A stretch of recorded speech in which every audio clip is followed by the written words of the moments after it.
Lorsque j'ai ouvert ce portail en fer forgé et que j'ai vu ma fille à genoux, les mains plongées dans de l'eau sale, frottant le sol en marbre de l'entrée principale du manoir que je lui avais laissé, j'ai senti mon corps entier perdre pied. Ce n'était pas du choc, ce n'était pas de la surprise. C'était quelque chose de bien pire. C'était la sensation que tout ce que j'avais construit, tout ce pourquoi j'avais lutté pendant 15 ans d'absence, s'était transformé en un mensonge cruel et silencieux.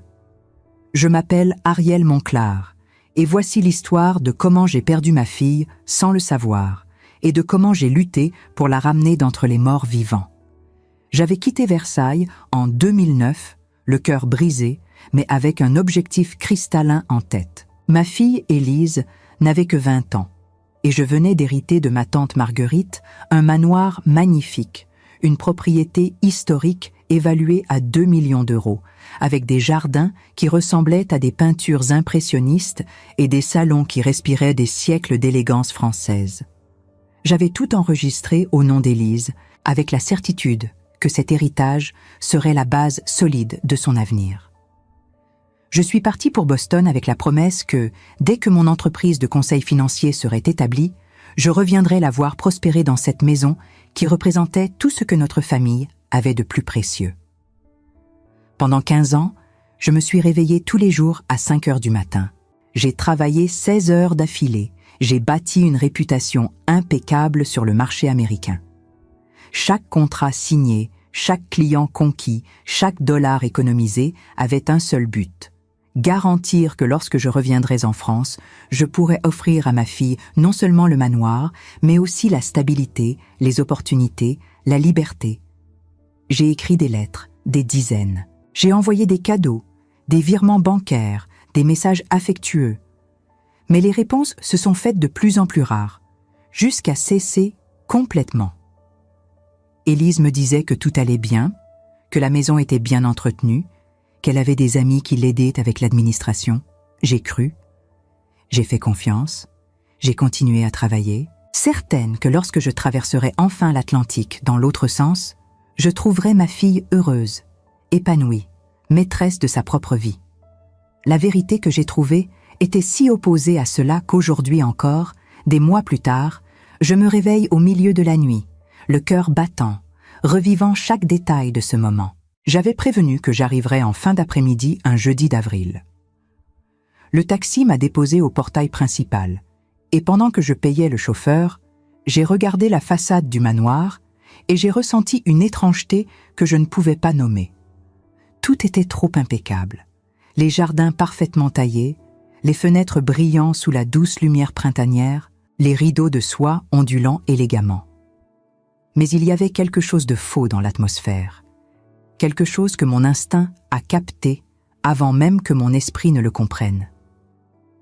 J'ai poussé le portail lentement et c'est alors que j'ai entendu des voix venant de l'intérieur de la maison.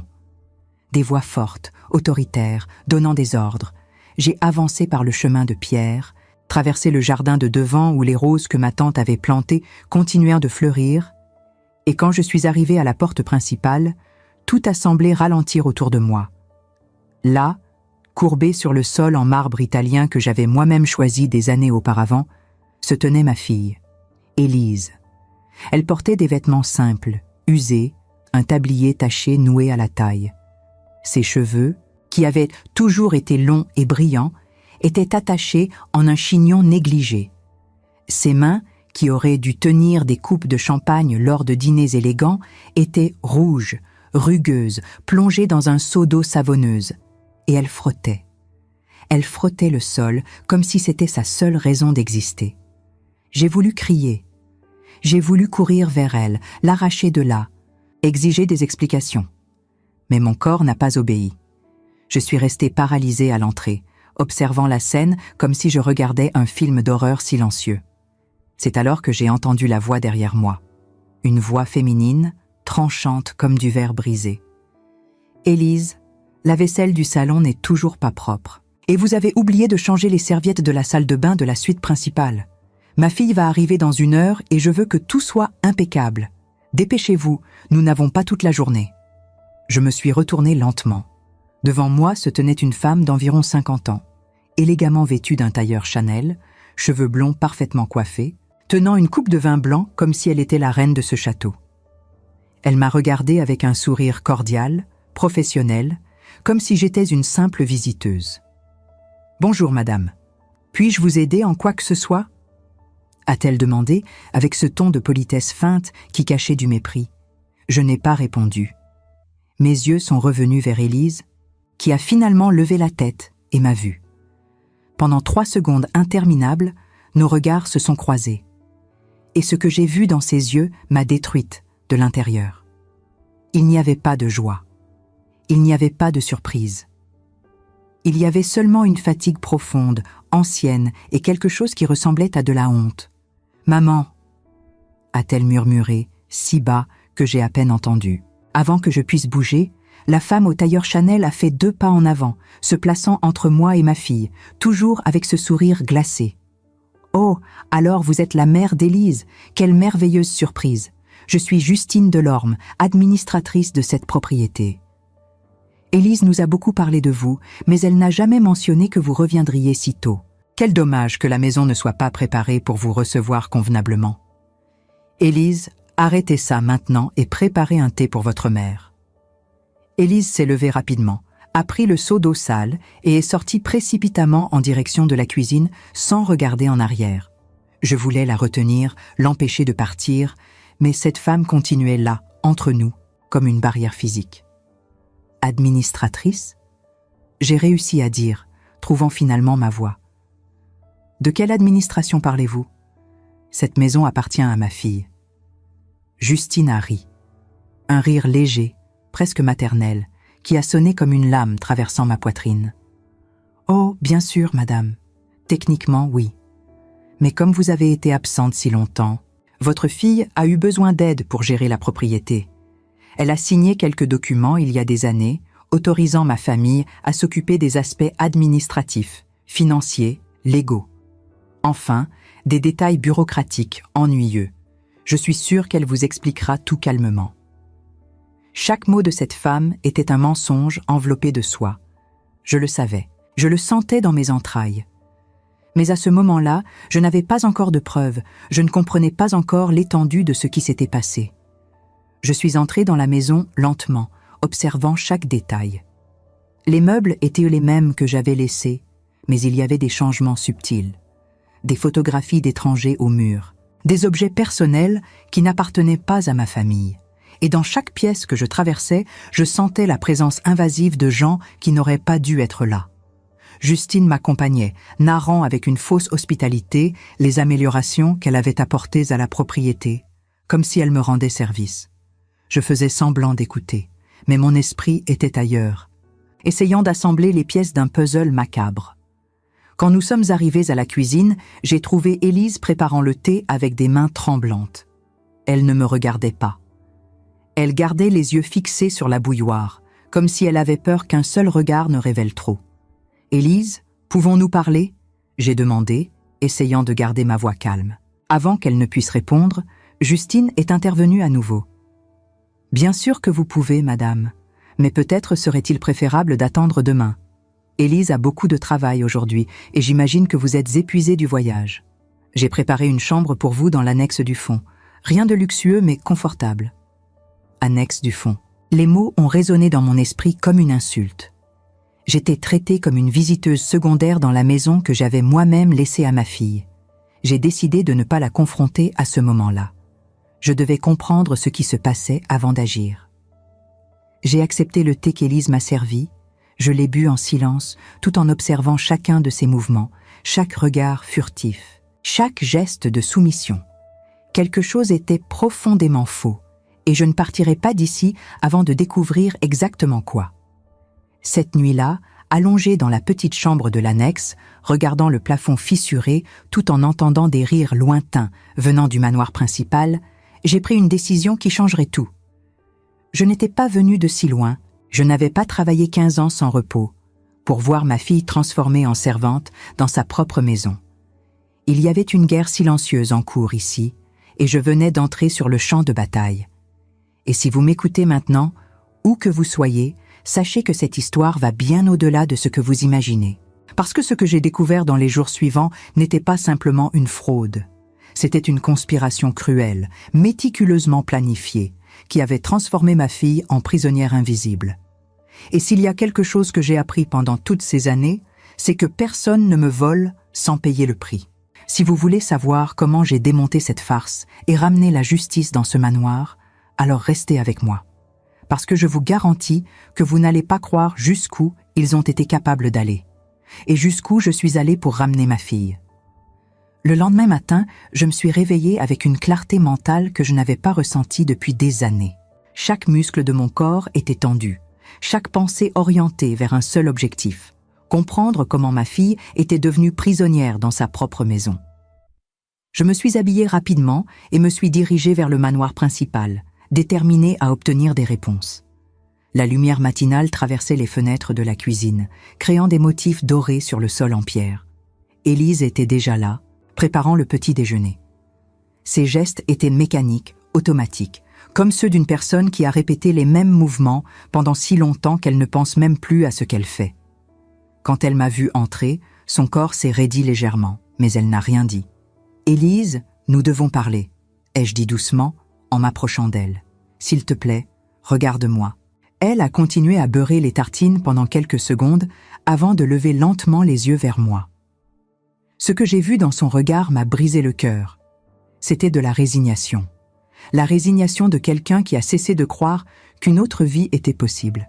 « Maman, je suis désolée, a-t-elle murmuré, sa voix à peine audible. Je sais que ce n'est pas ce que tu imaginais quand tu es partie.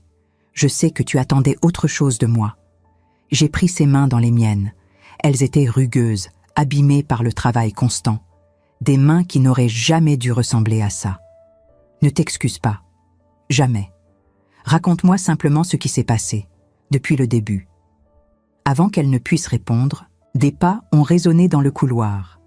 Justine est apparue, impeccablement habillée comme toujours, suivie par un homme d'une quarantaine d'années et une jeune femme d'environ 25 ans. « Bonjour, mesdames », a chanté Justine avec une fausse gaieté. « Permettez-moi de vous présenter mon mari, Philippe Delorme, et notre fille, Sandrine. Nous formons une grande famille ici. N'est-ce pas, Élise ?» Élise a immédiatement baissé les yeux et est retournée à sa préparation du petit déjeuner sans un mot. Philippe m'a salué d'un hochement de tête distant, tandis que Sandrine me regardait avec une curiosité mêlée de méfiance. L'atmosphère dans la pièce était étrange, comme si tout le monde jouait un rôle dans une pièce de théâtre dont je ne connaissais pas le script. Ce fut à cet instant que j'ai compris quelque chose de fondamental. Cette famille s'était installée dans le manoir, non pas comme des administrateurs temporaires, mais comme des propriétaires de fait. Ils avaient pris possession de chaque espace, de chaque moment, de chaque respiration dans cette maison. La façon dont Philippe s'asseyait au bout de la table, comme le patriarche indiscutable. La manière dont Sandrine feuilletait négligemment un magazine de mode sur le comptoir, sans même lever les yeux vers ma fille qui travaillait. Et Justine, cette Justine qui orchestrait tout avec une précision chirurgicale. J'ai passé la matinée à observer. Observer comment Justine donnait des ordres à ma fille avec une autorité naturelle, comme si c'était son droit le plus évident. Observer comment Philippe se déplaçait dans la propriété, comme s'il en connaissait chaque recoin depuis toujours, ouvrant des placards, commentant l'état des pièces, suggérant des améliorations futures. Observer comment Sandrine traitait Élise non pas comme une hôtesse, mais comme une domestique qu'on peut ignorer, interrompre, critiquer sans la moindre considération. Vers 10 heures, j'ai décidé de faire un tour dans la propriété. Je voulais voir par moi-même l'étendue de cette invasion. Le bureau de ma tante Marguerite, autrefois son sanctuaire personnel rempli de livres rares et de souvenirs de voyage, avait été transformé en espace de travail pour Philippe. Ses dossiers s'empilaient sur le bureau ancien, son ordinateur portable trônait là où aurait dû se trouver l'écritoire en ivoire que Marguerite chérissait. Les photos de famille avaient été remplacées par des diplômes et des certificats au nom de Philippe Delorme. La bibliothèque, ce magnifique espace où ma tante passait ses après-midi à lire, était devenu une sorte de salon de beauté improvisé pour Sandrine. Des produits cosmétiques encombraient les étagères qui contenaient autrefois des éditions originales de Proust et de Balzac. L'air sentait le vernis à ongles au lieu de l'odeur de vieux papier et de cuir que j'aimais tant. Et la suite principale, celle qui avait appartenu à ma tante et que j'avais laissée pour Élise, était occupée par Justine et Philippe. Les draps étaient différents, les meubles repositionnés, des effets personnels envahissaient chaque surface. C'était comme si ma famille avait été systématiquement effacée, remplacée pixel par une autre réalité. L'après-midi, alors que Justine était sortie faire des courses et que Philippe travaillait dans ce qui était autrefois le bureau de ma tante Marguerite, j'ai réussi enfin à coincer Élise dans la buanderie. Elle pliait des draps, les mains travaillant avec cette même efficacité mécanique qui me faisait mal à voir. « Élise, pas de témoin cette fois. Dis-moi la vérité. Comment est-ce arrivé ?» Elle s'est arrêtée, tenant un drap blanc contre sa poitrine comme un bouclier. Pendant un long moment, j'ai cru qu'elle allait encore se taire. Mais ensuite, quelque chose a cédé en elle. Ses épaules se sont affaissées et les mots ont commencé à sortir, d'abord lentement, puis de plus en plus vite, comme si un barrage s'était rompu. « Ça a commencé 6 mois après ton départ », a-t-elle dit, sa voix tremblante. « J'étais seule ici, maman, seule dans cette immense maison. Je ne savais pas comment gérer les impôts, les réparations, les factures. Chaque enveloppe qui arrivait me terrifiait. J'avais peur de tout faire mal, de tout gâcher, de perdre ce que tante Marguerite nous avait laissé. J'avais 20 ans, maman.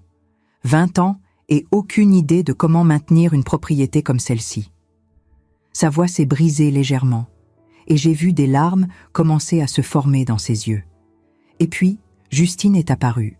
Elle était amie avec une de mes anciennes camarades d'université, ou du moins c'est ce qu'elle prétendait. Elle s'est présentée comme une consultante en gestion patrimoniale. Elle était si gentille, si rassurante. Elle m'apportait des croissants, elle me parlait pendant des heures, elle me disait que j'étais courageuse de gérer tout ça seule. Elle m'a dit qu'elle m'aiderait, que je n'avais pas à m'inquiéter, qu'elle connaissait tous les bons notaires, les bons comptables, les bonnes personnes. « Et tu l'as laissée entrer ?» ai-je dit, non pas comme un reproche, mais comme une constatation. « Je l'ai laissée entrer », a répété Élise, les larmes commençant à couler sur ses joues. Au début, c'était juste des conseils. Elle venait 1 fois par semaine, regardait mes papiers, m'expliquait ce que signifiaient les termes juridiques compliqués. Puis elle a commencé à s'occuper de la paperasse elle-même. Elle disait que c'était plus simple, que je pouvais me concentrer sur mes études. Puis elle m'a montré des documents, maman. Des documents officiels qui disaient qu'il y avait des dettes que je ne connaissais pas, des problèmes fiscaux hérités de tante Marguerite, des menaces de saisie si je ne régularisais pas rapidement la situation. J'ai senti ma mâchoire se serrer. Je connaissais ma tante. Marguerite était méticuleuse avec ses finances. Il n'y avait aucune dette, aucun problème fiscal. Tout était en ordre parfait quand elle était décédée. « Quels documents ?» ai-je demandé, sentant ma colère monter.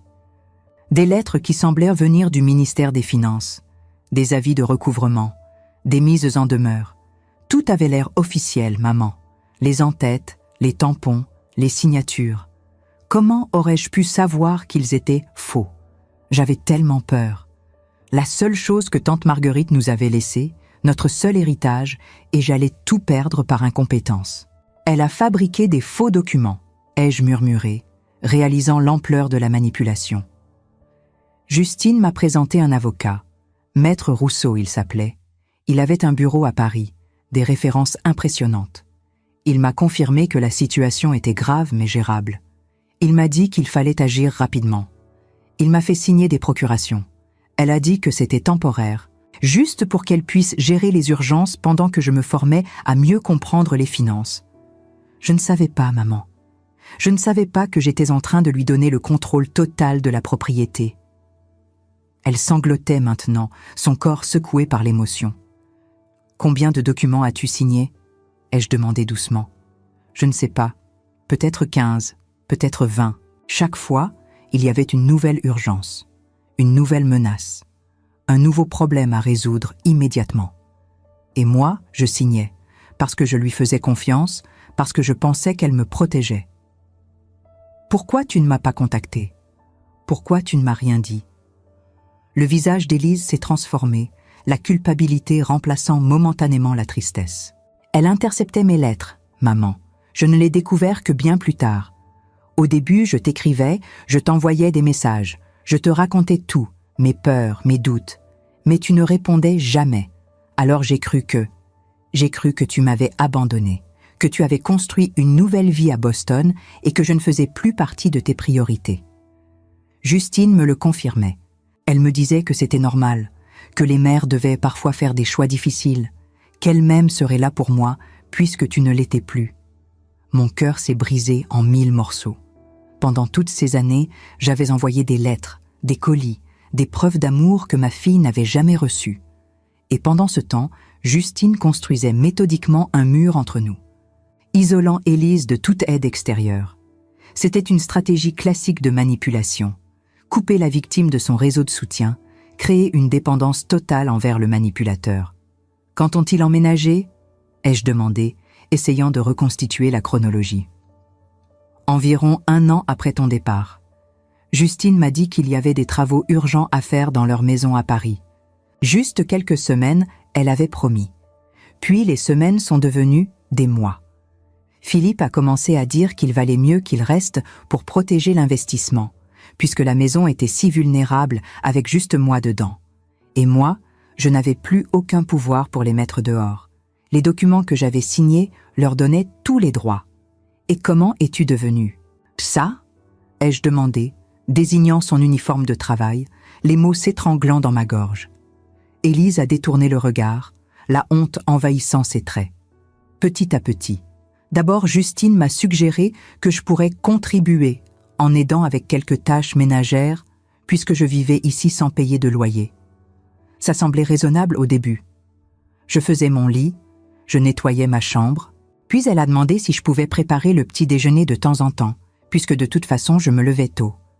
Puis si je pouvais faire quelques courses, puis si je pouvais laver leur linge aussi, tant que je faisais le mien.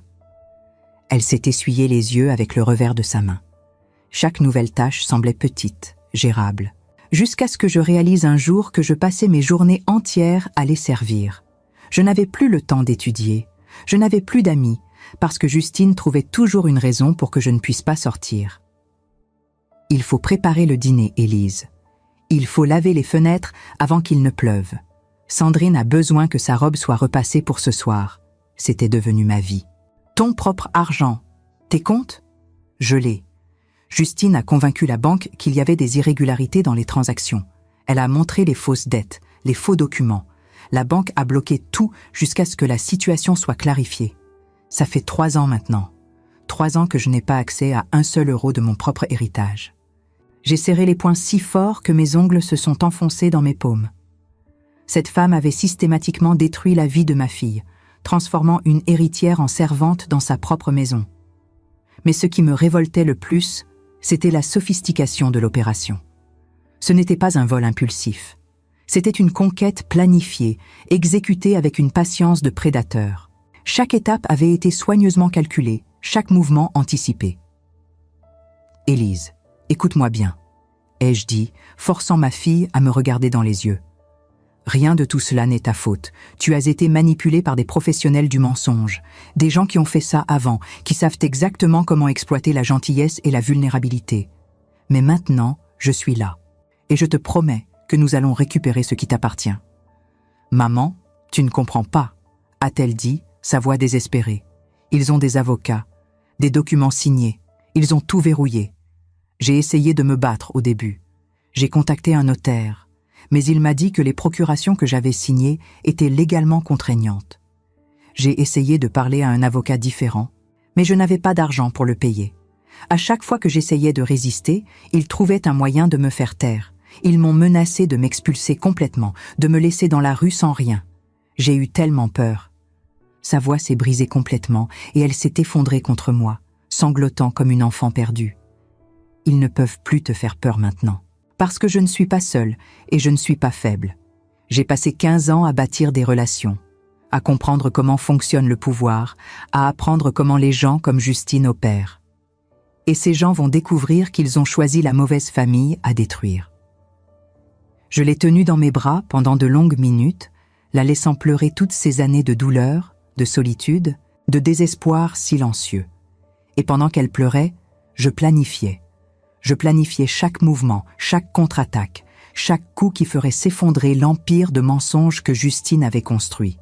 Ce soir-là, après que tout le monde fut couché, je suis sortie dans le jardin avec mon téléphone. La nuit était claire, les étoiles brillaient au-dessus de Versailles, et j'ai composé un numéro que je gardais précieusement depuis des années.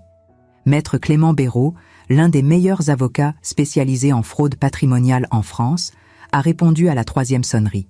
« Ariel, c'est bien vous après toutes ces années ? Clément, j'ai besoin de vous, immédiatement. C'est ma fille, et c'est urgent. » Je lui ai expliqué la situation en détail. Chaque manipulation, chaque document frauduleux, chaque étape de la dépossession systématique d'Élise. À l'autre bout de la ligne, je pouvais presque voir son esprit juridique analyser chaque élément, chercher les failles, identifier les angles d'attaque. C'est du vol aggravé, de l'abus de confiance, de la falsification de documents officiels et probablement de l'extorsion, a-t-il dit finalement, sa voix devenue dure et professionnelle. Mais nous allons avoir besoin de preuves solides. Les procurations qu'elle a signées sont problématiques, mais si nous pouvons prouver qu'elles ont été obtenues sous fausse représentation et manipulation psychologique, nous avons une chance, une bonne chance. Que dois-je faire ? D'abord, ne faites rien qui pourrait les alerter. Continuez à jouer la mère surprise mais coopérative. Souriez, posez des questions innocentes, montrez de l'intérêt pour leur gestion. Pendant ce temps, je vais commencer à creuser dans leurs antécédents. Si Justine Delorme a fait ça à votre fille, il y a de fortes chances qu'elle ait fait ça à d'autres. Les prédateurs de ce type ne s'arrêtent jamais à une seule victime. Et ensuite, quand nous aurons tout rassemblé, nous frapperons fort, rapidement et sans préavis. Combien de temps cela prendra-t-il ? Quelques jours pour les recherches préliminaires, 1 semaine, peut-être 2, pour construire un dossier solide. Je vais contacter mes collègues à Paris, vérifier les registres du tribunal, examiner les transactions financières. Faites-moi confiance, Ariel. Ces gens vont regretter le jour où ils ont croisé votre chemin. J'ai raccroché avec un sentiment que je n'avais pas ressenti depuis longtemps. L'espoir. Pas l'espoir naïf que tout s'arrangerait miraculeusement, mais l'espoir stratégique de quelqu'un qui sait exactement comment démanteler ses ennemis pièce par pièce. Les jours suivants ont été une performance d'actrice qui aurait mérité un Oscar. Je souriais à Justine, complimentant sa façon de gérer la maison. Je posais des questions à Philippe sur son travail, feignant l'intérêt pour ses activités professionnelles. Je bavardais avec Sandrine sur la mode et les tendances, comme si nous étions de vieilles amies. Et eux, confiants dans leur contrôle total de la situation, se sont détendus, ont baissé leur garde, ont commencé à me traiter comme une alliée plutôt qu'une menace. Justine m'a même invitée à prendre le thé avec elle dans le salon principal, un geste qu'elle présentait comme généreux, mais qui était en réalité une démonstration de pouvoir. « Vous savez, Ariel », a-t-elle dit en sirotant son Earl Grey dans une tasse en porcelaine qui avait appartenu à ma tante. « Je suis si contente que vous soyez enfin venue voir comment Élise va. La pauvre petite était si perdue quand vous êtes partie. Si vous saviez combien de fois je l'ai trouvée en larmes, ne sachant pas comment payer une facture ou gérer un problème. Heureusement que nous étions là pour elle. » J'ai souri, avalant ma rage. « Vous avez été très généreuse. Je ne sais pas ce qu'elle aurait fait sans vous. » C'est ce que font les bonnes personnes, n'est-ce pas ? Nous nous entraidons. D'ailleurs, je me disais que peut-être vous aimeriez rester plus longtemps ? Nous pourrions aménager une chambre plus confortable pour vous dans l'annexe. Rien d'aussi grand que les suites principales. Bien sûr, mais quelque chose de charmant. Elle me renvoyait dans l'annexe, dans ma propre maison. Mais j'ai continué à sourire. C'est très gentil, j'y penserai. Pendant tout ce temps, Maître Béraud travaillait dans l'ombre. Il a découvert que Justine avait déjà été impliquée dans 3 affaires similaires, toutes réglées discrètement hors tribunal, avec des clauses de confidentialité et de généreuses sommes d'argent versées aux victimes pour qu'elles se taisent. Il a trouvé des incohérences dans les documents qu'Élise avait signés, des signatures manifestement falsifiées sur certains formulaires, des dates qui ne correspondaient pas aux récits officiels. Et surtout, il a découvert que les dettes que Justine prétendait que ma fille avait étaient entièrement fabriquées. Les lettres du ministère des Finances étaient des faux grossiers, facilement détectables par un expert. Le vendredi suivant, j'ai reçu un message cryptique de Clément. « Nous sommes prêts. Lundi matin à 7 heures. Soyez forte, ce sera spectaculaire. » Ce week-end a été le plus long de ma vie. Je regardais ma fille se déplacer dans la maison comme un fantôme, servir des repas à des étrangers dans sa propre salle à manger, nettoyer des chambres qui auraient dû être les siennes. Mais je gardais mon calme, sachant que chaque heure qui passait nous rapprochait de la justice, de la vérité, de la libération. Le dimanche soir, alors qu'Élise rangeait la cuisine après le dîner, je me suis approchée d'elle et j'ai murmuré, assez bas pour que personne d'autre n'entende, « Demain, tout change. Fais-moi confiance. Quoi qu'il arrive, reste calme et laisse-moi gérer. Ta vie te sera rendue. » Elle m'a regardé avec des yeux pleins de questions, d'espoir fragile, de peur mêlée à un désir désespéré de croire que les choses pouvaient vraiment changer. Elle a hoché simplement la tête, et j'ai vu une petite étincelle se rallumer dans ses yeux, une étincelle que je croyais éteinte à jamais. Après tant d'années de désespoir, elle était prête à croire, même si c'était juste un tout petit peu. Le lundi matin arriva avec un ciel gris et lourd, comme si la météo elle-même pressentait ce qui allait se passer. À 7 heures précises, alors que Justine prenait tranquillement son café dans le salon principal, la sonnette de l'entrée retentit. Philippe alla ouvrir, et je le vis reculer légèrement quand il découvrit qui se tenait sur le seuil. Maître Clément Béraud, vêtu d'un costume sombre impeccable, accompagné de 2 huissiers de justice et d'un officier de police judiciaire. « Bonjour, monsieur Delorme », dit Clément avec une politesse glaciale. « Nous avons un mandat de perquisition pour cette propriété, ainsi que des assignations pour vous, votre épouse Justine Delorme et votre fille Sandrine Delorme. Veuillez rassembler votre famille dans le salon, immédiatement. » Le visage de Philippe devint blanc comme un linge. Je sortis de la cuisine où j'avais attendu ce moment, et nos regards se croisèrent. Il comprit instantanément que j'étais derrière tout cela. La panique envahit ses yeux. Justine apparut dans le couloir, encore en robe de chambre de soie, son masque de confiance aristocratique toujours en place. Mais quand elle vit les officiels, quand elle vit Maître Béraud sortir des dossiers épais de sa mallette, quelque chose vacilla dans son expression. « Qu'est-ce que c'est que ce cirque ?» demanda-t-elle, tentant de maintenir son ton autoritaire. « Vous ne pouvez pas entrer ici sans… » « Nous avons tous les documents nécessaires, Madame Delorme, » l'interrompit Clément. « Maintenant, asseyez-vous. Nous avons beaucoup à discuter. » Les 2 heures qui suivirent furent une démonstration magistrale de justice implacable. Maître Béraud étala méthodiquement chaque pièce de son dossier sur la grande table du salon. Les fausses dettes, les signatures contrefaites, les témoignages de 2 autres victimes que Justine avait escroquées par le passé, les preuves de détournement de fonds, les documents prouvant que les procurations signées par Élise avaient été obtenues sous fausse représentation. Mais le coup de grâce vint quand l'un des huissiers découvrit, caché derrière la cheminée du bureau principal, un coffre-fort que Justine pensait introuvable. À l'intérieur, nous trouvâmes toutes les lettres que j'avais envoyées à ma fille au cours des 15 dernières années. Certaines n'avaient jamais été ouvertes. D'autres avaient été ouvertes, puis renvoyées à l'expéditeur avec de fausses mentions, destinataire inconnu à cette adresse. Des dizaines et des dizaines de preuves d'amour maternel, interceptées, cachées, détruites. Quand Élise vit ces lettres étalées sur la table, ses jambes cédèrent. Elle s'effondra sur une chaise, portant ses mains à sa bouche, des sanglots silencieux secouant son corps. Pendant toutes ces années, elle avait cru que je l'avais oubliée. Et pendant toutes ces années, j'avais essayé désespérément de la joindre. « Vous avez systématiquement isolé cette jeune femme de sa seule famille, » dit Maître Béraud, sa voix coupante comme un scalpel. « Vous l'avez manipulée psychologiquement, vous avez forgé des documents, vous avez détourné son héritage et vous l'avez réduite en servitude dans sa propre maison.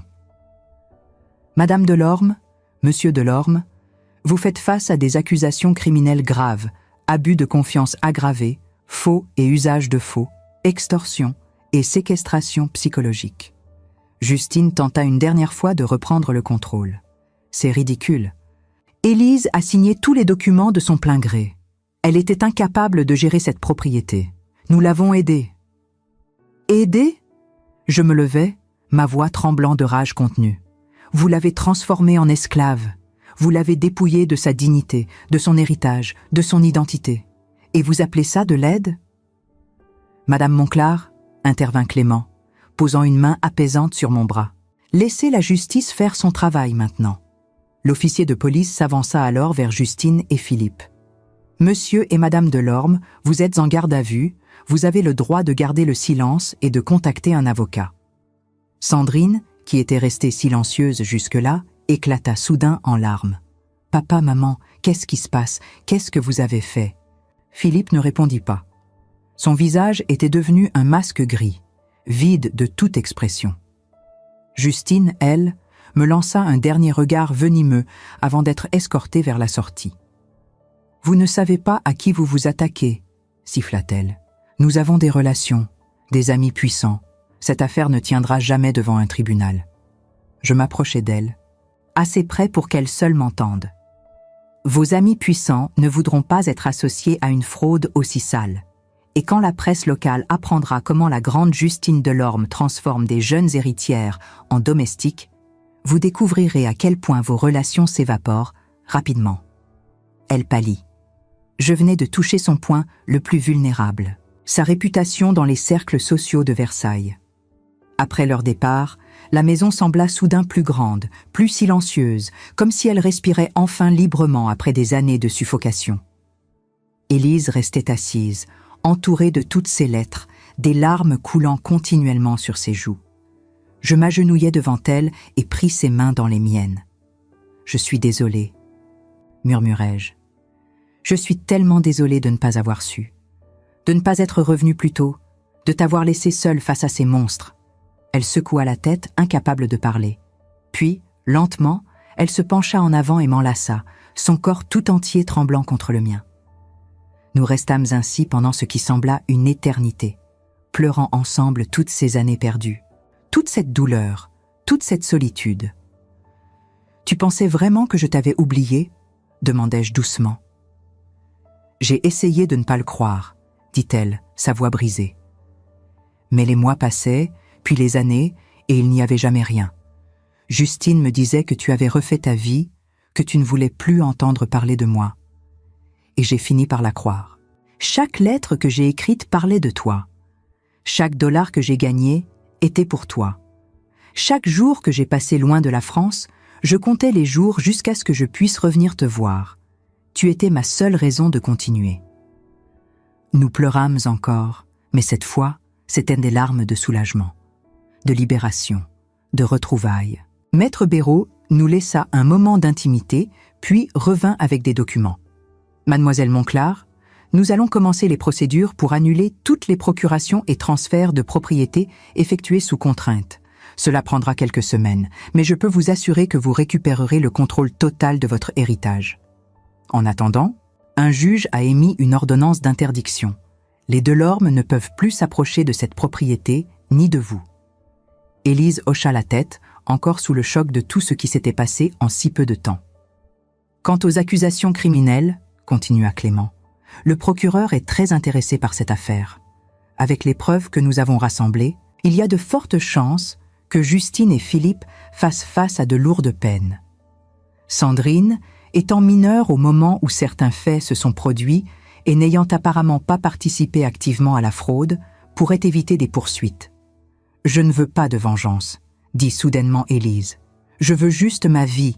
Je veux pouvoir vivre dans ma maison sans avoir peur. Je veux pouvoir recommencer. Je serrai sa main.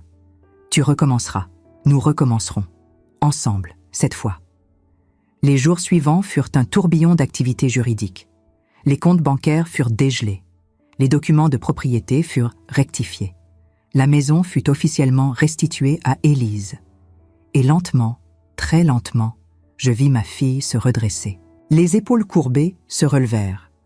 Le regard éteint retrouva une petite étincelle. Les mains abîmées commencèrent à guérir. Nous passâmes des heures à parler, à combler toutes ces années de silence forcé. Je lui racontais Boston, mes clients, les nuits blanches à construire mon entreprise en pensant à elle. Elle me raconta sa descente progressive dans le cauchemar, comment la confiance s'était transformée en piège, comment l'espoir s'était éteint petit à petit. Un soir, Alors que nous dînions ensemble dans la grande salle à manger pour la première fois, elle me demanda « Maman, pourquoi tu ne m'as jamais appelée? Pourquoi seulement des lettres ?» J'ai essayé, répondis-je, tant de fois, mais chaque fois, on me disait que ton numéro avait changé ou qu'il n'était plus en service. Justine contrôlait même ça. Elle avait changé ton numéro de téléphone et donné un faux numéro au service qui me renseignait. J'aurais dû comprendre. J'aurais dû venir plus tôt. « Tu es là maintenant ?» dit-elle simplement. C'est tout ce qui compte. Mais une question me hantait encore et je savais qu'elle devait être posée. « Élise, qu'est-ce que tu veux faire maintenant? Tu veux que je reste? Tu veux que je reparte à Boston? Tu veux vendre cette maison et recommencer ailleurs ?» Elle réfléchit longuement avant de répondre. « Je veux que tu restes. Pas pour toujours nécessairement, mais pour un moment. Pour qu'on réapprenne à se connaître. Pour qu'on reconstruise ce qu'ils ont essayé de détruire. Et pour cette maison. Je ne veux pas la vendre. Elle représente notre famille. Elle représente tante Marguerite. Elle représente tout ce que nous étions censés être. Je veux la garder. Mais je veux y créer de nouveaux souvenirs. Des souvenirs qui effaceront ceux qu'ils ont imposés. » Je souris à travers mes larmes. Alors c'est exactement ce que nous ferons. 3 mois s'écoulèrent. 3 mois de reconstruction, de guérison, de redécouverte. La propriété retrouva lentement son âme, comme un corps qui reprend vie après une longue maladie. Nous redécorâmes les pièces que les Delorme avaient marquées de leur présence. Chaque changement était symbolique, presque rituel. Les murs repeints effaçaient leurs empreintes. Les nouveaux rideaux chassaient leurs ombres. Élise choisit personnellement chaque élément de décoration, réappropriant progressivement son espace. Elle retira les photographies des Delorme une par une, les remplaçant par des images de notre famille, de tante Marguerite, de moments heureux d'avant l'invasion. Le bureau de ma tante fut restauré dans son état original. Les livres rares retrouvèrent leur place sur les étagères, l'écritoire en ivoire fut nettoyé et repositionné devant la fenêtre donnant sur le jardin. Nous plantâmes de nouvelles fleurs dans le jardin, des roses anciennes que ma tante adorait et que Justine avait négligées au profit de plantations plus modernes et impersonnelles. Chaque graine plantée était un acte de résistance, une affirmation que cette maison nous appartenait à nouveau. Élise passait des heures à genoux dans la terre, non plus pour servir des étrangers, mais pour créer quelque chose de beau qui lui appartenait. Nous invitâmes des amis qu'Élise n'avait pas vus depuis des années, des gens qui avaient été systématiquement écartés par Justine sous divers prétextes. Ces retrouvailles furent à la fois joyeuses et douloureuses. Certains amis pleurèrent en la revoyant, choqués par sa transformation, par les années volées. D'autres exprimèrent leur culpabilité de ne pas avoir insisté davantage, de ne pas avoir compris les signaux de détresse. Marie, sa meilleure amie d'université, fut la première à venir. Quand elle franchit le seuil et vit Élise, libre et souriante pour la première fois depuis des années, elle s'effondra en larmes. « Je savais que quelque chose n'allait pas », sanglota-elle. « Chaque fois que j'essayais de te contacter, cette femme répondait. Elle me disait que tu étais occupée, que tu me rappellerais, mais tu ne le faisais jamais. J'aurais dû insister, j'aurais dû venir voir par moi-même. »« Tu ne pouvais pas savoir », répondit Élise doucement. « Personne ne pouvait, ils étaient trop habiles. » Ces conversations furent thérapeutiques. Élise réalisa qu'elle n'avait pas été abandonnée par choix, mais isolée par manipulation. Ses amis n'avaient pas cessé de s'intéresser à elle. Ils avaient été systématiquement tenus à distance par un système de mensonges soigneusement orchestré. Le procès approchait inexorablement. Maître Béraud nous tenait informés de chaque développement avec une précision méthodique. Les Delorme avaient engagé une équipe d'avocats coûteux de Paris, des professionnels réputés pour défendre des cas apparemment indéfendables. Mais les preuves contre eux étaient accablantes, empilées comme des briques dans un mur infranchissable. Justine tentait de plaider qu'elle avait agi dans l'intérêt d'Élise, que tout n'était qu'un malentendu administratif amplifié par l'incompréhension et l'émotion. Ses avocats présentaient une version alternative de l'histoire où elle apparaissait comme une bienfaitrice malheureuse, incomprise, victime elle-même de circonstances malheureuses. Mais les lettres cachées découvertes derrière la cheminée, les fausses dettes documentées, Les témoignages des 2 autres victimes qu'elle avait escroquées par le passé rendèrent cette défense impossible à soutenir. Philippe, quant à lui, adoptait une stratégie différente. Il se présentait comme un mari aveugle, manipulé par sa propre épouse, ignorant de ses agissements criminels. Cette défense était pathétique et transparente, mais ses avocats s'y accrochaient désespérément. Un après-midi de juillet, alors qu'Élise et moi prenions le thé dans le jardin restauré, elle me posa une question qui me surprit par sa maturité. « Maman, est-ce que tu leur en veux, à Justine et Philippe ?» Je réfléchis soigneusement avant de répondre, pesant chaque mot. Leur en vouloir serait leur donner encore trop d'importance dans nos vies. Ce qu'ils ont fait était monstrueux, impardonnable. Ils ont volé des années que nous ne récupérerons jamais. Ils ont transformé ta jeunesse en cauchemar. Mais la colère consomme celui qui la porte. Elle devient un poison lent qui détruit de l'intérieur. Je préfère investir mon énergie dans toi, dans nous, dans la reconstruction de ce qu'ils ont tenté de détruire. La justice s'occupe d'eux maintenant. Notre rôle est de vivre, vraiment vivre, et de ne plus laisser personne nous voler notre bonheur. « Tu es devenu sage à Boston », dit-elle avec un petit sourire, le premier véritable sourire que je lui voyais depuis mon retour. J'ai surtout appris que la vengeance ne guérit rien. La satisfaction qu'elle procure est éphémère, vide. Ce qui guérit vraiment, c'est l'amour, le temps, la reconstruction patiente et la volonté ferme de ne pas laisser les gens toxiques définir qui nous sommes. Nous sommes plus que ce qu'ils nous ont fait, beaucoup plus. Elle hocha la tête pensivement, digérant ses paroles. J'ai passé tellement de temps à me sentir comme une victime. Même maintenant, après tout ce qui s'est passé, je me surprends parfois à penser comme une domestique plutôt qu'une propriétaire. C'est étrange comme les chaînes mentales persistent, même après que les chaînes physiques ont été brisées. C'est normal, lui assurai-je. Le traumatisme ne disparaît pas du jour au lendemain. Il faudra du temps pour que ton esprit accepte pleinement ta liberté. Sois patiente avec toi-même. Le jour du procès arriva enfin, accompagné d'une chaleur étouffante typique du mois d'août. Le tribunal de Versailles était bondé, transformé en scène pour ce qui était devenu l'affaire judiciaire de l'année dans la région. L'histoire avait fait les gros titres locaux pendant des semaines. Une héritière réduite en esclave par une famille manipulatrice. Le manoir de l'horreur à Versailles. Fraude patrimoniale. Comment une jeune femme a perdu son héritage. Les photographes se pressaient devant l'entrée, leurs caméras cliquetant comme des insectes affamés.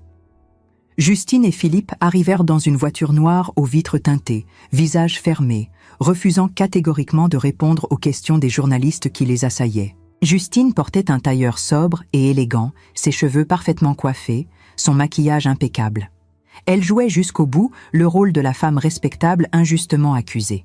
Philippe marchait à ses côtés, les épaules voûtées, le regard fuyant, l'image même de l'homme brisé. Le procès dura 3 jours intenses. 3 jours de témoignages accablants, de preuves documentaires irréfutables, de reconstitution minutieuse de la fraude. L'atmosphère dans la salle d'audience était électrique, chargée d'une tension palpable. Le public, composé principalement de journalistes et de curieux, retenait son souffle à chaque révélation. Maître Béraud fut magistral. Il présenta le dossier avec une précision chirurgicale, démontant méthodiquement chaque argument de la défense. Il exhiba les lettres interceptées, provoquant des murmures choqués dans l'assistance. Il appela des experts en falsification de documents qui confirmèrent que les prétendues dettes étaient entièrement fabriquées. Il présenta les relevés bancaires prouvant que l'argent détourné avait servi à financer le style de vie luxueux des Delorme. Élise dut témoigner le 2e jour. Je la regardais marcher vers la barre, fragile mais déterminée. Elle portait une robe simple mais élégante, ses cheveux attachés en un chignon sobre. Quand elle commença à parler, racontant devant la cour comment elle avait été progressivement dépouillée de tout, sa voix tremblait, mais ne se brisait pas. Elle trouva une force qu'elle ne savait pas posséder, puisant dans les profondeurs de sa souffrance pour en faire quelque chose de puissant. « Je me souviens du jour où j'ai réalisé que je n'étais plus chez moi, » dit-elle, sa voix se raffermissant. C'était un matin ordinaire. Je préparais le petit déjeuner, comme d'habitude. Madame Delorme est entrée et m'a critiqué parce que les œufs n'étaient pas assez cuits.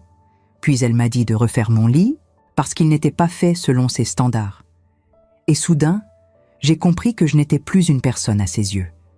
J'étais devenue un objet, un outil, quelque chose qu'on pouvait utiliser et critiquer sans considération. Des larmes coulaient sur ses joues, mais elle continuait. Le pire n'était pas le travail physique, c'était la destruction de mon identité. Jour après jour, ils effaçaient qui j'étais. Mes opinions ne comptaient pas. Mes besoins étaient ignorés. Mes rêves devenaient de plus en plus lointains, jusqu'à ce que je ne puisse même plus me souvenir de ce que c'était que d'avoir des rêves. Je suis devenue invisible dans ma propre vie. Il n'y avait pas un bruit dans la salle. Même le juge semblait ému, ses mâchoires serrées trahissant son effort pour maintenir son impartialité professionnelle. Les 2 autres victimes de Justine témoignèrent également leurs histoires si similaires à celles d'Élise qu'elles auraient pu être interchangeables. Une jeune femme de Lyon, nommée Sophie, qui avait perdu un appartement hérité de sa grand-mère. Elle raconta comment Justine l'avait approchée lors d'un événement caritatif, s'était présentée comme une conseillère bienveillante, puis avait systématiquement pris le contrôle de sa vie. Elle avait un talent pour identifier les personnes vulnérables, témoigna Sophie. Elle savait exactement quoi dire, quand le dire, comment créer une dépendance émotionnelle. Au moment où j'ai réalisé ce qui se passait, il était trop tard. J'avais tout signé. Puis vint le témoignage de Lucas, un homme de Bordeaux qui avait été manipulé pour signer la propriété de son commerce familial, une boulangerie vieille de 3 générations. Sa voix se brisa quand il décrivit comment il avait dû regarder Justine vendre l'entreprise de ses grands-parents à un promoteur immobilier. « Ma famille avait construit cette boulangerie pendant 70 ans, dit-il, les larmes coulant librement. Et en 6 mois, cette femme l'a détruite. Tout était légal sur le papier. J'avais signé les documents, mais je ne comprenais pas ce que je signais. Elle me disait que c'était des protections, des garanties. Je lui faisais confiance. Le schéma était toujours le même, dévoilé avec une clarté brutale, identifier des héritiers vulnérables, souvent jeunes ou récemment orphelins, gagner leur confiance par la gentillesse et l'apparente générosité, créer une dépendance émotionnelle et administrative, puis dépouiller méthodiquement. Justine n'était pas une opportuniste impulsive. C'était une prédatrice professionnelle qui avait perfectionné son système au fil des années. Quand vint le moment des plaidoiries finales, l'avocat de la défense tenta un dernier coup désespéré. Il présenta Justine comme une femme elle-même victime de circonstances, une âme charitable dont les bonnes intentions avaient été mal interprétées. Il invoqua son âge, sa santé déclinante, sa famille qui dépendait d'elle. « Ma cliente n'est pas le monstre que l'accusation dépeint », plaida-t-il avec une passion théâtrale. « Elle est une femme qui a voulu aider, qui a peut-être fait des erreurs de jugement, mais dont les motivations étaient pures. Les documents qu'elle a fait signer étaient des mesures de protection, non d'exploitation. Le fait que mademoiselle Monclar se soit sentie mal à l'aise n'équivaut pas à de l'esclavage. C'était un arrangement domestique qui a mal tourné, rien de plus. » Mais maître Béraud démonta cet argument avec une précision chirurgicale, dévoilant l'absurdité de cette défense face aux preuves accumulées. « Madame Delorme n'est pas une bienfaitrice incomprise, dit-il, sa voix résonnant dans la salle d'audience. Elle est une criminelle calculatrice qui a perfectionné un système d'exploitation pendant des années. Elle n'a pas fait une erreur de jugement. Elle a commis une série d'actes criminels prémédités. Elle n'a pas mal interprété la situation. Elle a créé la situation. Elle a fabriqué de faux documents. Elle a intercepté la correspondance entre une mère et sa fille. Elle a isolé sa victime de tout soutien extérieur. Elle a détourné des centaines de milliers d'euros. Et elle a fait tout cela avec une conscience parfaite de ses actes. » Il se tourna vers le jury, son regard intense. « Nous ne sommes pas ici pour juger une erreur. Nous sommes ici pour juger un crime sophistiqué, cruel et répété contre des personnes vulnérables. Combien d'autres victimes n'ont jamais osé parler?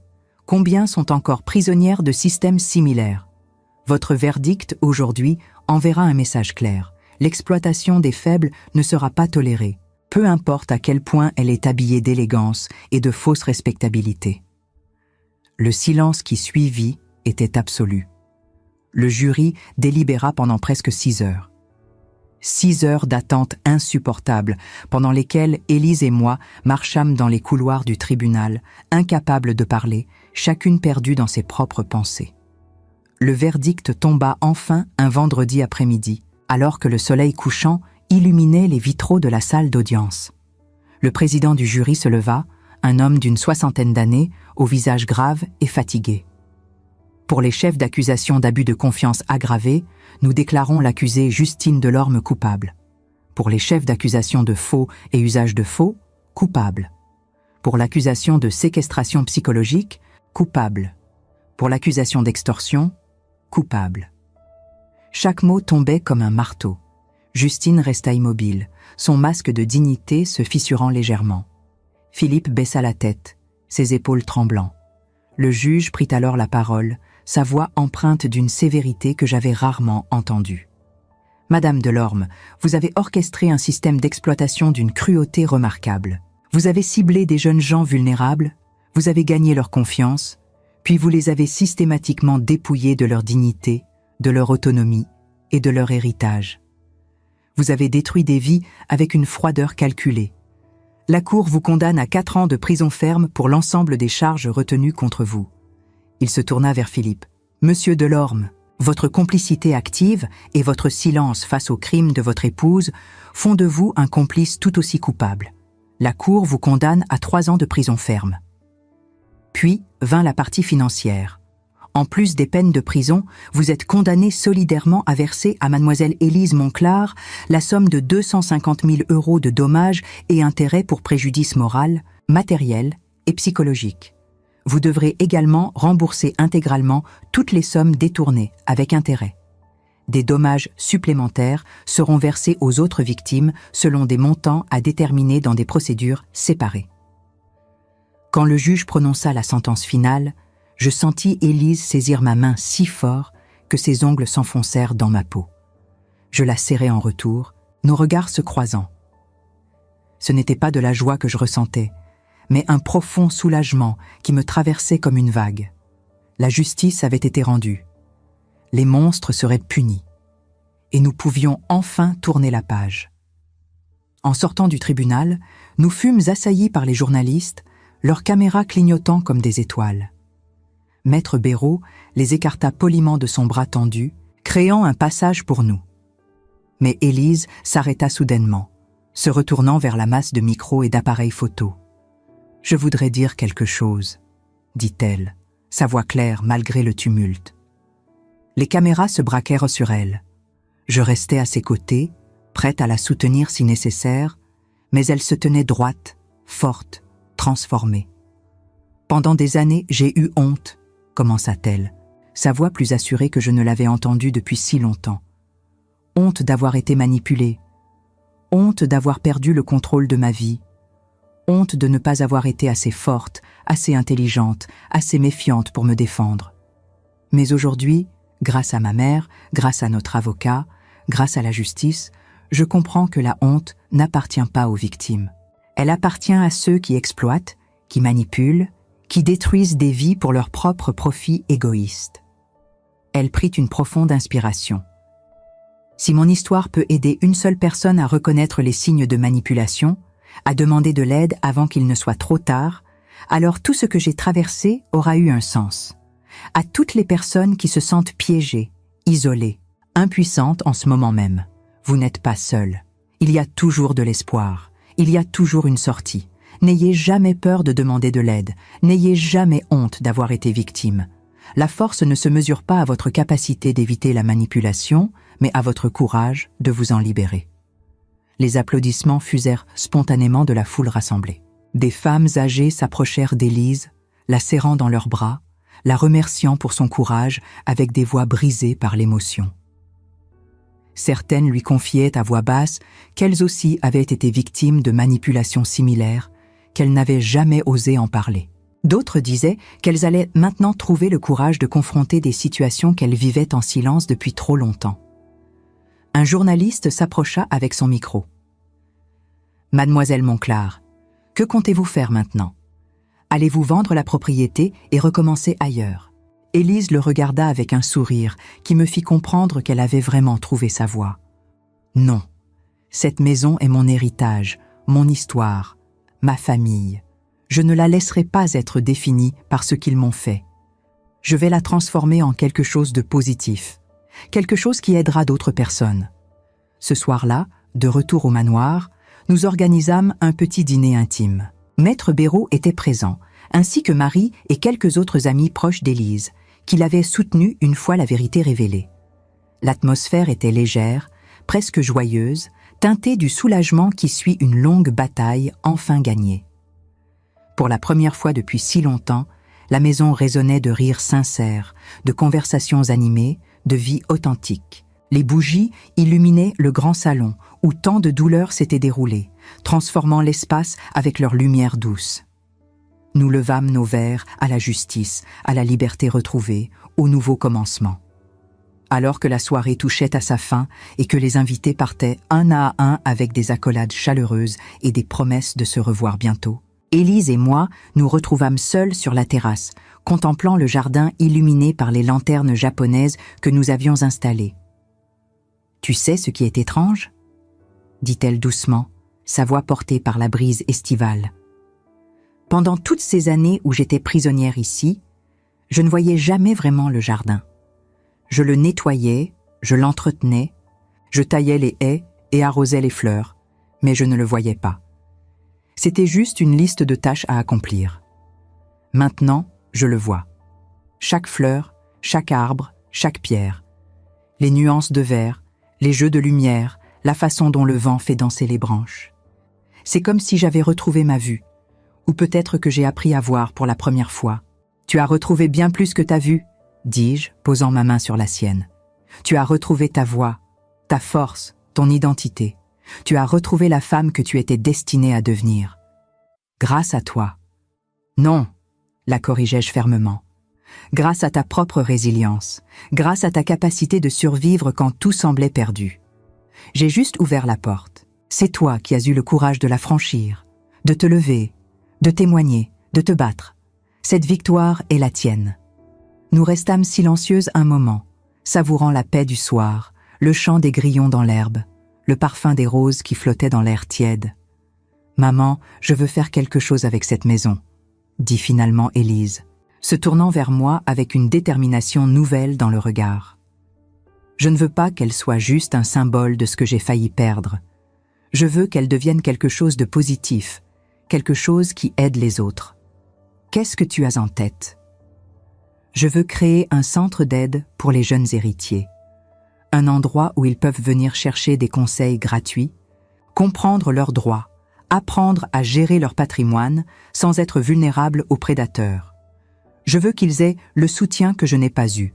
Je veux que des professionnels honnêtes puissent les guider. Je veux transformer mon cauchemar en quelque chose qui protège les autres, qui empêche ce qui m'est arrivé d'arriver à d'autres jeunes gens vulnérables. Je la regardais avec une fierté immense qui me serrait la gorge. Ma fille n'était pas seulement une survivante, elle était devenue une combattante, une protectrice, quelqu'un qui avait transformé sa douleur en mission. C'est une idée magnifique, dis-je, ma voix tremblant légèrement d'émotion, et je t'aiderai à la réaliser. Nous le ferons ensemble. Les mois suivants furent consacrés à ce projet avec une énergie que je n'avais jamais vue chez Élise. Nous consultâmes des notaires, des avocats, des conseillers financiers, tous recommandés et vérifiés minutieusement. Nous aménageâmes une partie du manoir spécifiquement pour accueillir des consultations, créant des espaces accueillants mais professionnels. Nous créâmes une fondation que nous nommâmes Fondation Marguerite, en l'honneur de ma tante qui nous avait légué ce magnifique héritage et qui aurait été fière de voir ce qu'il était devenu. La première jeune femme qui vint nous voir s'appelait Camille. Elle avait 23 ans, les yeux rouges de larmes récentes, les mains tremblantes, serrant une enveloppe de documents qu'elle ne comprenait pas. Elle venait d'hériter d'une propriété de ses parents décédés dans un accident de voiture 6 mois auparavant. Elle était perdue, submergée par le chagrin et la responsabilité soudaine, et des conseillers avaient déjà commencé à l'approcher avec des offres d'aide qui sonnaient étrangement, terriblement familières. Élise passa 3 heures avec elle, expliquant pas à pas comment vérifier les documents, comment reconnaître les signaux d'alarme, comment protéger ses intérêts, comment dire non sans culpabilité. Elle partagea sa propre histoire avec une honnêteté brutale, montrant à Camille exactement ce qui pourrait arriver si elle faisait confiance aux mauvaises personnes. À la fin de la consultation, Camille pleurait, mais cette fois de soulagement plutôt que de désespoir. « Vous m'avez sauvée, dit-elle en serrant les mains d'Élise. Sans vous, j'aurais probablement signé ces papiers la semaine prochaine. Je ne comprenais rien, j'avais tellement peur. Et il semblait si gentil, si compréhensif. Maintenant, je vois les drapeaux rouges, je vois les pièges. Merci, merci infiniment. Nous ne vous avons pas sauvé, répondit Élise avec un sourire doux mais ferme. Nous vous avons juste donné les outils et les connaissances pour vous sauver vous-même. C'est ce qui compte vraiment. Vous êtes maintenant armés contre ces prédateurs. Faites confiance à votre instinct. Prenez votre temps. Ne signez jamais rien sous pression. Au fil du temps, la Fondation Marguerite devint une référence dans la région, puis au-delà. Les notaires de Versailles et des départements environnants y envoyaient leurs jeunes clients pour des consultations préventives. Les avocats la recommandaient systématiquement. Les médias en parlaient comme d'un modèle d'entraide et de protection sociale, un exemple rare de quelque chose de beau né de la tragédie. 1 an après le procès, par une matinée brumeuse d'octobre, nous reçûmes une lettre inattendue de la prison de Fleury-Mérogis, où Justine purgeait sa peine. L'enveloppe était simple, l'écriture légèrement tremblante. Elle demandait à rencontrer Élise. Ma première réaction fut de refuser catégoriquement, de déchirer la lettre, de protéger ma fille de toute nouvelle confrontation avec son bourreau. Mais Élise, à ma grande surprise, voulut y aller. « Je ne lui dois rien », expliqua-t-elle calmement quand je protestais. « Mais j'ai besoin de la voir une dernière fois. Pas pour lui pardonner, parce que je ne sais pas si je pourrai jamais faire ça, mais pour fermer définitivement ce chapitre. Pour voir qu'elle n'est plus cette figure terrifiante qui hantait mes cauchemars, pour confirmer qu'elle est juste une femme brisée qui a fait des choix terribles et qui en paie maintenant le prix. » Je l'accompagnai à la prison par une froide journée de novembre. Nous attendîmes dans un parloir impersonnel aux murs gris, aux chaises en plastique fixées au sol, aux fenêtres renforcées de barreaux. L'odeur de désinfectant et de désespoir imprégnait l'air. Quand Justine entra, escortée par un gardien à l'expression impassible, je fus choquée par sa transformation. La femme élégante et arrogante avait disparu, effacée comme un dessin à la craie sous la pluie. À sa place se tenait une femme vieillie prématurément, les cheveux maintenant entièrement gris et mal coiffés, le dos courbé sous le poids invisible de sa culpabilité, les mains marquées par le travail carcéral. L'uniforme de prison pendait sur son corps amaigri. Elle n'était plus qu'une ombre d'elle-même. Elle s'assit en face de nous, gardant les yeux baissés comme si elle ne méritait pas de nous regarder directement. « Merci d'être venue, dit-elle doucement, sa voix rauque et fatiguée. « Je ne méritais pas que vous acceptiez. Je ne mérite rien. » Élise ne répondit pas immédiatement. Elle l'observait avec un calme que je lui enviais, une distance émotionnelle qu'elle avait travaillé dur pour construire. « Pourquoi vouliez-vous me voir ?» demanda finalement ma fille, sa voix neutre contrôlée. Justine leva les yeux. Ils étaient rougis, cernés, vides de toute l'arrogance qui les habitait autrefois. Elle sembla chercher ses mots pendant un long moment. « Pour vous dire que vous aviez raison, que j'avais tort, que ce que j'ai fait était monstrueux. Je ne cherche pas votre pardon, parce que je sais que je ne le mérite pas. Je ne mérite pas votre compassion, votre compréhension, votre pitié même. Mais je voulais que vous sachiez que chaque jour ici, chaque nuit dans ma cellule, je pense à ce que je vous ai fait, à la vie que je vous ai volée, aux années que je vous ai prises, et que si je pouvais revenir en arrière, tout effacer, tout recommencer, je le ferais. Mais je ne peux pas. Personne ne peut. »« Mais vous ne pouvez pas, » dit Élise, reprenant exactement les mots de Justine avec une ironie douce. « Personne ne peut revenir en arrière. Ce qui est fait est fait. Vous avez détruit des années de ma vie. Vous m'avez fait douter de ma propre mère, de moi-même, de la bonté humaine. Vous avez transformé mon héritage en prison, ma maison en cage dorée. Je sais, » murmura Justine, une larme solitaire roulant sur sa joue creusée. « Mais vous savez quoi ?» continua Élise, sa voix se raffermissant avec chaque mot. « Vous avez échoué dans votre objectif final. Vous avez essayé de me briser, de me réduire en poussière, de faire de moi une non-personne. Mais je suis toujours là, plus forte qu'avant, plus consciente, plus déterminée. Et maintenant, j'aide d'autres personnes à ne pas devenir ce que j'ai été. Chaque personne que nous protégeons à la Fondation, chaque jeune héritier que nous aidons à éviter vos pièges, c'est une victoire sur vous, sur ce que vous représentiez, sur ce système de manipulation que vous incarniez si parfaitement. Justine hocha la tête lentement, ses épaules tremblant légèrement. « Je suis contente », dit-elle avec ce qui semblait être une sincérité douloureuse. « Vraiment contente, vous méritez d'être heureuse, vous méritez tellement mieux que ce que je vous ai fait. Je suis contente que vous ayez transformé votre douleur en quelque chose de bon. C'est plus que ce que je mérite. » Élise se leva, signalant que l'entretien était terminé. « Au revoir, Justine. J'espère que vous trouverez un jour la paix avec ce que vous avez fait. Mais cette paix ne viendra pas de moi. Je ne peux pas vous la donner. Elle devra venir de vous, de votre propre travail intérieur, de votre propre rédemption si elle existe. Je vous souhaite de la trouver sincèrement, mais elle n'est pas mon fardeau à porter. » Nous quittâmes la prison sans regarder en arrière, marchant vers la voiture dans le froid mordant de novembre. Dans la voiture, Élise resta silencieuse pendant un long moment, regardant par la fenêtre les paysages gris défiler. « Ça va ?» demandai-je finalement, inquiète du poids émotionnel de cette rencontre. « Oui », répondit-elle, se tournant vers moi avec un petit sourire. « C'est vraiment fini maintenant. Je la voyais comme un monstre invincible, une force de la nature contre laquelle je ne pouvais pas lutter. Mais aujourd'hui, j'ai vu juste une femme brisée qui a fait des choix terribles et qui vit maintenant avec les conséquences. Ce n'est plus mon problème, c'est le sien. Je peux enfin lâcher prise complètement. » Nous rentrâmes au manoir alors que le soleil se couchait sur Versailles, peignant le ciel de roses, d'or et de violets magnifiques.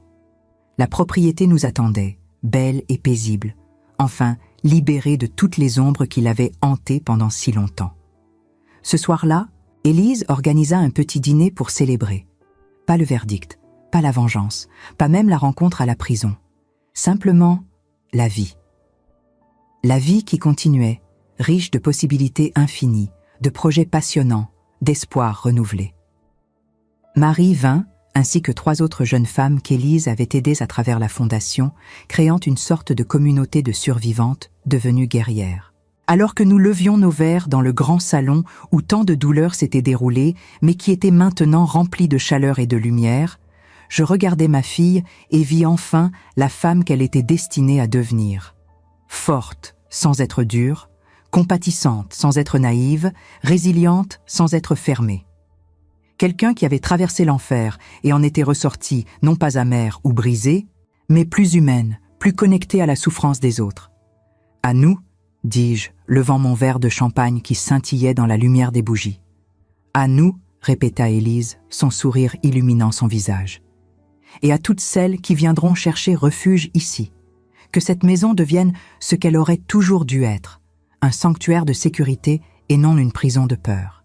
Un lieu de croissance et non de soumission. Un espace où les personnes vulnérables peuvent devenir fortes. » Nous trinquâmes. Et dans ce simple geste résonnaient toutes les batailles gagnées, toutes les larmes versées, toutes les leçons douloureusement apprises, tous les moments de désespoir transformés en détermination.